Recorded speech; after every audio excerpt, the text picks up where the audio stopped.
I feel like this isn't as creepy as everyone else's stories, but this creeped me out. The place I work at calls around to other businesses in our area at the beginning of every shift.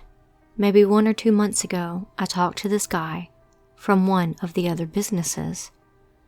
First time I talked to him, it was fine. Second time he asked for my number. I refused. I prefer not to give my numbers to random strangers. He was trying to be flirty. I let him know it came off creepy. Not knowing anything about this person and vice versa, I told him, for all he knows, I could be a 60-year-old woman. Third time, he made it very clear he was single as a Pringle, and he can be very persistent. Then continued to ask a few personal questions, which I responded with non-answers.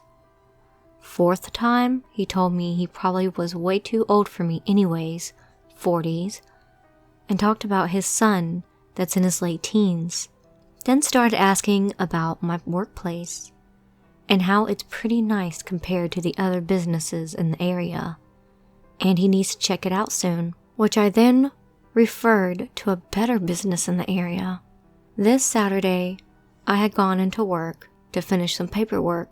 I was talking to my colleagues. It was during a day shift, business as usual. They were talking away about a person currently in our business and about how long he has been there. Thank goodness I was working at my desk in the back office for the last hour or two, because this was the guy. I didn't notice him when I came into work, but he was already there for hours. He came into my workplace and stayed as long as he possibly could, creeped out my colleagues, and seemed pretty sketchy to boot. I honestly didn't know what to do. I don't know how worried I should be, but this guy came into my work. He made it very clear who he was to my colleagues. They haven't had to talk to him before and hadn't have a clue who he was. He left a bad impression on them, and he was still there after I left.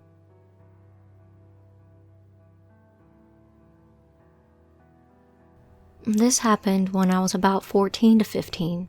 I am 19 now. I was in my house's basement playing PlayStation, absent-mindedly late into the night, like I did often at the time. Being up until 3 to 4 a.m. was not unusual for me at the time. How my house was structured, it was a front door, but also a second set of front doors. If you go down the driveway, the basement is by these second doors. As I was getting ready to log off for the night, I heard my dogs start going crazy from upstairs. They sometimes bark at nothing, a car passing in the night, or too much wind whipping past their window. However, as someone who listened to too many scary stories, that was more than enough for me. I went up the stairs and was about to go straight to my room when I caught a glimpse of movement out of a window. I looked through the window to my front yard, but couldn't see anything. Suddenly I heard my dad yell in a voice lower than his own, "Hey, can I help you?" This is what set me into pure adrenaline mode. I stood frozen, staring out the window as my ears strained to hear the guy's response.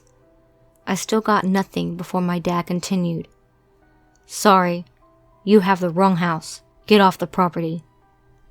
Here he comes back into sightline, a man wearing a white sleeveless shirt and cargo pants. I watched as he walked off our front path and onto the street, then back onto the path. He was seemingly unsure to where to go or what to do. It was now realized with utter dread I didn't lock the downstairs front door.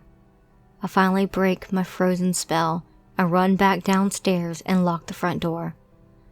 I take a deep breath and I start back towards the stairs when I hear it, the door handle jiggling. I don't even look back. I book it to the top of the stairs into my parents' room. My dad had already called the cops. They came and about half an hour later and seemingly picked up a man from an empty house down the street that was in the process of being sold. The following day, the newspaper told of an escaped convict from the max security prison here. Some sort of mix-up was made and they let the wrong person out. They caught him, locally enough, but didn't detail where. And that is how I both forgot and remembered my way through a creepy encounter. This happened about a couple years ago in Honolulu. At the time, I was a bartender and had gone after work to a coworker's house to drink. She lives on the second floor, but the stairs went directly to the first floor, and the apartment wasn't gated or anything. So anyways, it was about midnight, and we're all laughing and talking. At this point, it was about 5 girls and a random guy who was friends with one of my coworkers that I didn't know.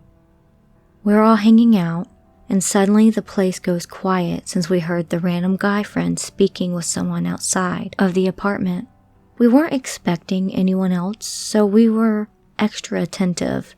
Turns out it was 2 random guys who heard a bunch of girls laughing while they were walking by and said they wanted to check it out.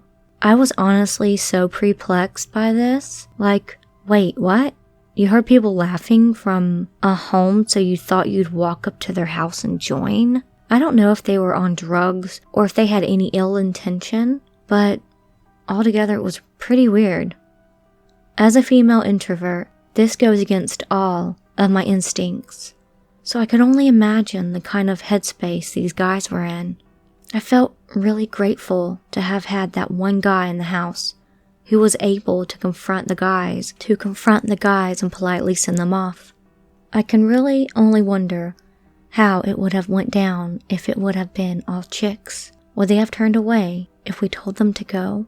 Would they talk themselves into the apartment since the door was open? Would I have stood up to them or have time to call the cops? Or maybe they were cool. Nah, that's not cool.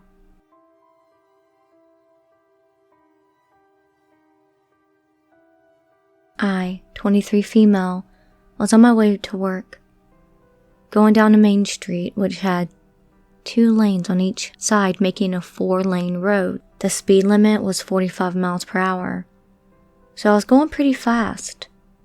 It was almost 2 p.m., a couple of Fridays ago, which meant that school had currently been in session. I come up to a hill. There's a median separating the roads that's real skinny with a very thin patch of grass to separate it. I'm driving on the inside lane, so I'm right next to the median. Suddenly, I see a person come into view right as I get to the top of the hill. They are standing halfway on the median and halfway on the road on the side I was driving on. Immediately, I realized that this person is walking in a very dangerous part of a busy road. They were short and small and had skinny jeans and an oversized gray hoodie on with the hood up. They were walking really slow and sort of moving their arms in a weird way. I instantly slowed down, realizing how closely they were walking in my lane, kind of shocked by how close they were. As I drove past them, I saw their arm reach out towards my car. They were trying to reach for my car and touch it as I drove past. I looked into my rearview mirror right as they went to touch my car, and I saw a pale white face with an eerie smile just looking forward, reaching as I drove by. They were looking straight forward as they reached for my car. They went to touch my car without even looking as I drove by. This happened about a block away from my work. It's also weird to me because from what I saw, the person looked young, like they should have been in high school probably. All I know is that this person was walking in the most nonchalant manner on an extremely busy road, especially during that time of day. In my opinion, the person could have been on drugs. It almost seems like the person didn't care at all if they were hit. It may have been suicidal or mentally ill. But at the same time, they also look like a young high schooler. By the way, I just started working nights at a gas station, and I have already had multiple interesting experiences aside from this.